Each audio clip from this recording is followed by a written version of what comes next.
Hi అండి. ఈరోజు వీడియోలో tasty and crispy cabbage pakoda ఎలా తయారు చేసుకోవాలో చూద్దాం.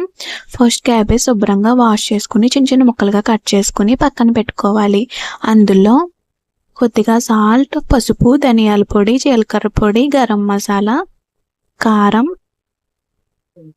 అల్లం వెల్లుల్లి పేస్ట్, 1 స్పూన్ శనగపిండి, 1 స్పూన్ వరిపిండి, 1/2 స్పూన్ కార్న్‌ఫ్లోర్ వేసుకుని పకోడీ పిండిలా కలుపుకోవాలండి. కొద్దిగా వాటర్ యాడ్ చేసుకుంటే సరిపోతుంది. లాస్ట్లో కరివేపాకు వేసుకుని కలుపుకోవాలండి. తర్వాత స్టవ్ పైన బాండీ పెట్టుకుని ఆయిల్ వేసుకుని ఆయిల్ బాగా హీట్ అయ్యాక లో టు మీడియం ఫ్లేమ్లో పెట్టుకుని ఇలా చిన్న చిన్న పకోడీలా వేసుకోవాలండి. ఇలా మధ్య మధ్యలో కలుపుతూ గోల్డెన్ బ్రౌన్ కలర్ వచ్చేంత వరకు ఫ్రై చేసుకోవాలండి. ఈ రెసిపీ ఒకసారి ట్రై చేయండి. క్యాబేజ్ అంటే ఇష్టం లేని వాళ్ళకి కూడా చాలా బాగా నచ్చుతాయి. ఇలా టమాటో సాస్తో కలిపి తింటే ఇంకా బాగుంటాయి. వీడియో నచ్చితే లైక్ చేసి షేర్ చేయండి.